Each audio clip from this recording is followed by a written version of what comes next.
Welcome to Two Sports. I'm Hutch Konerman. Once upon a midnight dreary, while I pondered weak and weary. That's the first line of Edgar Allan Poe's The Raven. You're not sitting next to a dope, you know. Tonight, it certainly rings true for Baltimore's football team. The Ravens used to dominate the Bengals on their home turf, but the times they have changed. Here, in the middle of an Ohio cornfield on a half-mile track, proof that boys just love to play in the dirt. And of course, if you're going to make the one-hour trek from West Carrollton, you gotta go in style. Well, he's as accurate as a Carl Nichols forecast. I'm talking about Pittsburgh quarterback Ben Roethlisberger. Somewhere between spring training and mid-June, the Reds rookie went from being a very good story to a very good ball player. You've seen this kind of thing before. At what point did you realize this was going to escalate beyond what you're used to? Well, Lester, it's interesting because in baseball, you're used to seeing a manager argue with an umpire, but you don't usually see two managers jawing at each other. The old left-hander, Hamilton Joe, Nuxie, however you knew him, if you were lucky to know him, then you were truly lucky. Former Reds player and longtime broadcaster Joe Nuxall lost his battle to cancer last night. The greatest Olympic champion of all time. Good evening, Mr. Phelps. Your mission, should you choose to accept it, win 8 gold medals at the Summer Olympic Games. Mission impossible? I think not. Welcome to Two Sports. 5 events, 5 gold medals, and 5 world records for Michael Phelps. You know, not that they're looking for excuses, but I blame UD's loss on the time change. I know I'm never as sharp when I lose that hour of sleep. The Flyers' 15-game winning streak comes to an end in the A-10 semifinals. The final few minutes of this newscast belongs to Two Sports. We're back after this.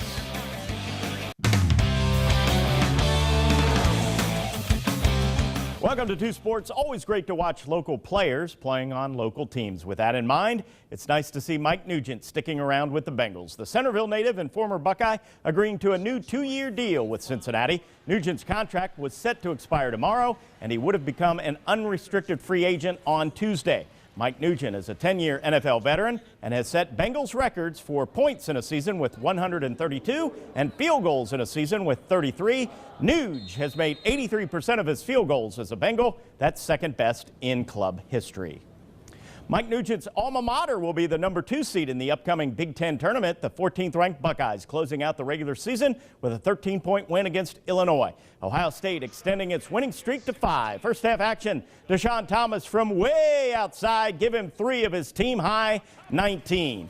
Later, Thomas draws the double team, so he kicks it to the corner for Lenzel Smith Jr. Count it for 3. The Buckeyes up 9 at the break. In the second half, Aaron Kraft makes the steal. Kraft gets it ahead to Deshaun Thomas, who finishes with the lay-in.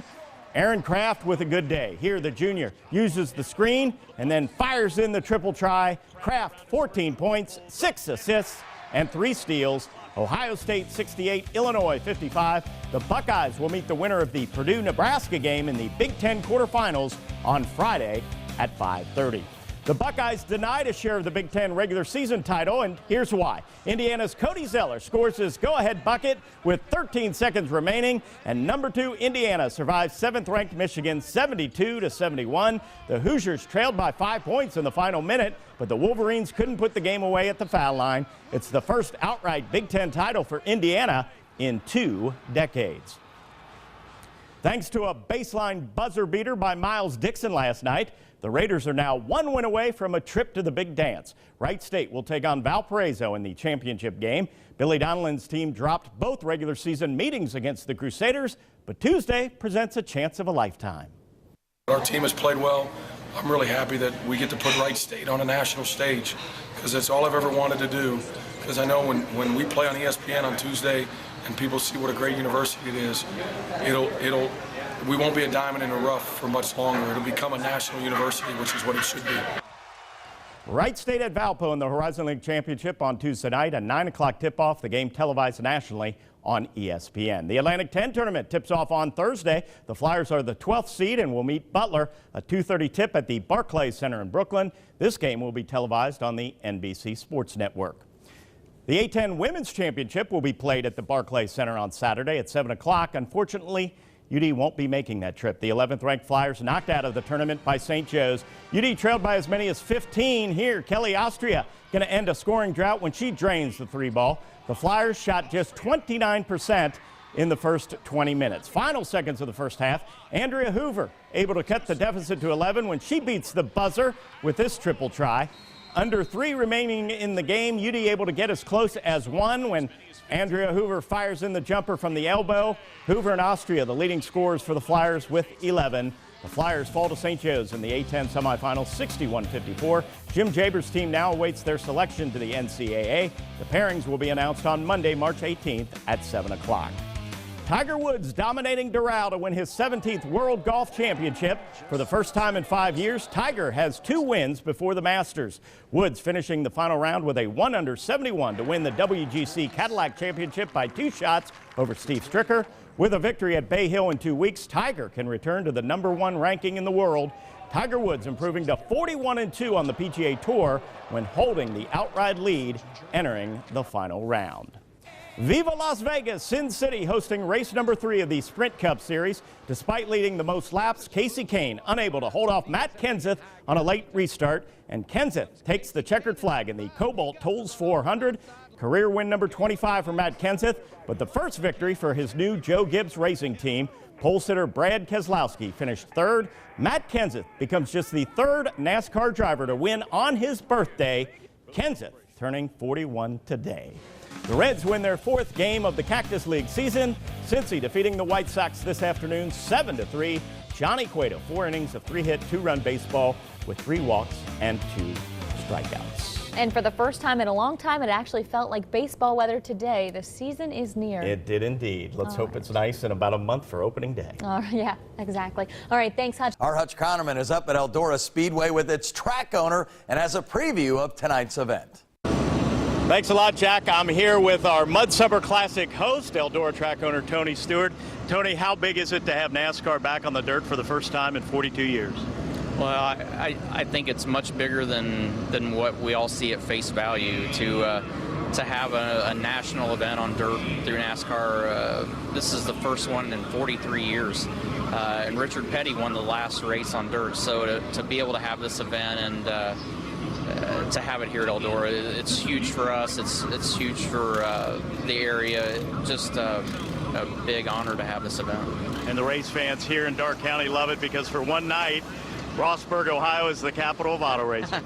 That's right. It's and you know, I think this is going to be one of the biggest events of the year, actually, and not because of us, just the response from the fans, from NASCAR, from the teams, the drivers, just really getting positive feedback. So you know, it's just been a great event so far, and we haven't even got through qualifying yet. A great night for racing. I know you're not racing tonight, but a big weekend, a special weekend for you at the Brickyard. Yeah, this is it's been a good way to not think about the Brickyard so far this week, but at the same time, it's been a lot of stress leading up to this point. But I'm excited about the weekend too. But I won't think about the Brickyard till we get done tonight. Well, as always, Tony Stewart's a great host. Tony, we appreciate you joining us. Best of luck this weekend. Jack, let's send it back to you. No, 19. Joey Vecto. Meet Justin Lauder. He might just be the biggest Little Reds fan around. Baseball is truly his passion. If he gets up, he wears baseball pajamas, he gets up and the first thing he wants to do is watch the Reds. He loves to go to every single game if he could.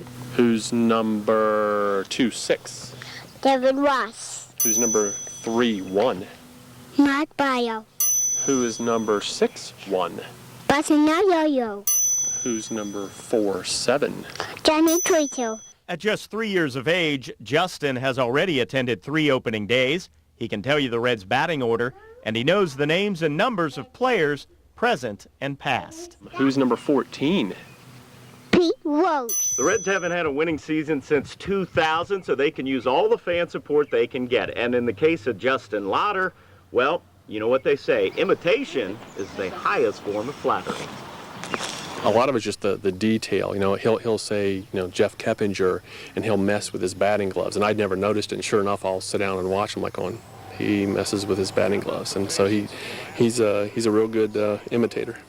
A couple of well-placed mirrors in his playroom, along with a TV, help Justin practice his mechanics. always been a Reds fan, always been a baseball fan. Baseball's my favorite sport. So he does get it naturally. What you see is what you get. He is truly a baseball fanatic. Some stuff talking to now. He has to go to Reds games all the time. We go to probably about 15, 20 games a year, and then we've been to 3 or 4 already this year, and so he's definitely interested in going as many as he can. And who knows, maybe in 20 years from now, some 3-year-old might be imitating Justin Lauder. 3 balls, 2 strikes to Justin Lauder, and here comes the pitch. Swung on, high drive, way back, and that ball is gone. Home run, Justin Lauder. And the Reds In Springboro, Hutch Konerman, 2 Sports. Our Hutch Konerman caught up with the Cincy skipper to preview the 2010 season. Thanks a lot, Jack. I'm at the Wright State First Pitch Banquet and joined by the featured speaker tonight, Reds manager Dusty Baker. And Dusty, earlier tonight we heard from the president on the State of the Union. How about you giving us a State of the Reds? Well, hey, I didn't hear the president's State of the Union, but we're doing fine. We're every day we're trying to improve what we already have, and right now we feel like we're in pretty good shape and we're trying to get better. Buckeyes football's never out of season, and September 2nd can't come soon enough, but doing something a little different this year, opening on Thursday night against Marshall. Yeah, it's going to be a little bit different for us. I think it'll be fun for our fans. It'll be the first time in a long time that they've had a Labor Day weekend off. So they're going to come to the stadium on Thursday night and maybe go enjoy a little bit of Labor Day weekend, and then we get back at it when the Hurricanes come to town the following weekend. All right, Coach Tressel, thanks again for joining us, and congratulations on the induction. Always great to have you here in the Miami Valley. Appreciate it. Jack, let's send it back to you.